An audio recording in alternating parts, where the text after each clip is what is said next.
Hey guys, it is first chapter Friday, and I want to read the first chapter of the report card. It's written by Andrew Clements, and I'm going to go ahead and turn it over and let us look at the back of the book. It says, Shh, Nora Rose Rowley is a genius, but don't tell anyone. She's managed to make it to fifth grade without anyone figuring out that she's not just an ordinary kid. She wants to keep it that way. But then Nora gets fed up with all the importance everyone attaches to test scores and grades, and she purposefully brings home a terrible report card just to prove a point. Suddenly, all the attention she successfully avoided all her life is focused on her, and her secret is out. And that's when things start to get really complicated. All right. So it's called The Report Card by Andrew Clements.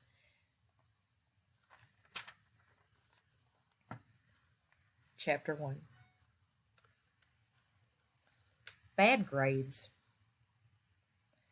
There were only about 15 kids on the late bus because it was Friday afternoon. I sat near the back with Stephen. He kept pestering me.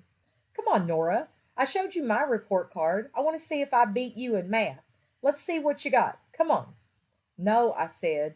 No means no. I'm not opening it. I had to go to school every day. I had to sit there and I had to take the tests and the quizzes when they told me to. But I have a choice about when I look at my grades. And right now, I choose not to. So ask me on Monday. Stephen's my best friend, but I am not sure that he would have admitted it if he would have admitted it. But if any of his buddies had been on the bus, he wouldn't have been sitting anywhere near me. In fifth grade, a guy's best friend isn't supposed to be a girl, which is one of the most immature ideas on the universe. Your best friend is the person that you care about the most, who cares back just as much. That's the way it has been with me and Stephen. It's not a boy girl thing, it's just a fact. Stephen was persistent. He'd been having a hard time with his schoolwork for the past 10 weeks, and he was obsessed with grades. So he wouldn't shut up about my report card. On and on and on.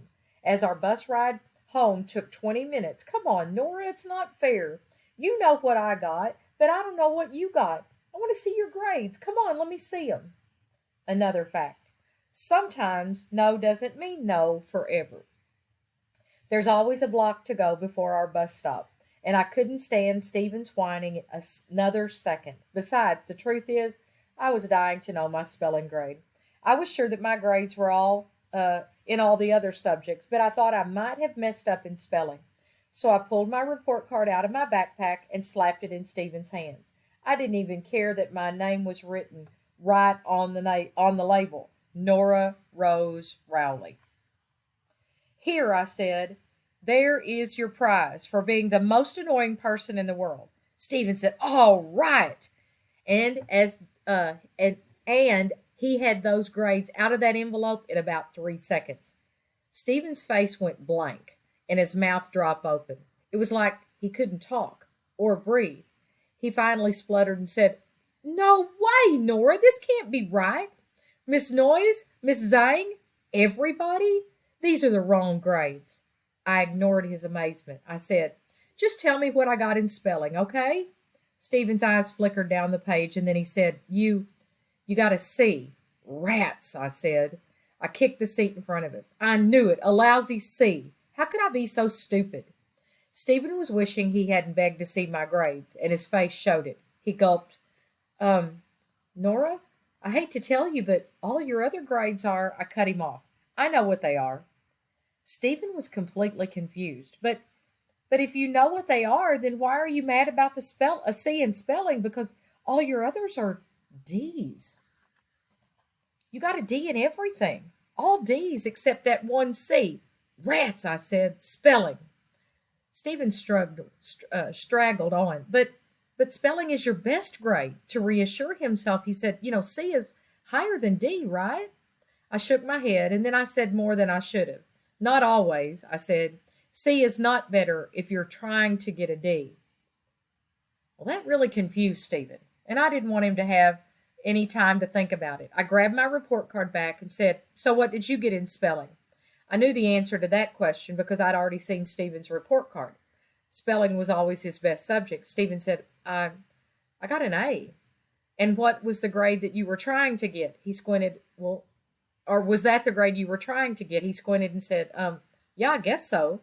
Then you got what you were trying for. That's a good grade, Stephen. Thanks. We got off the bus at the corner and started walking along the street toward our houses. Stephen didn't say another word.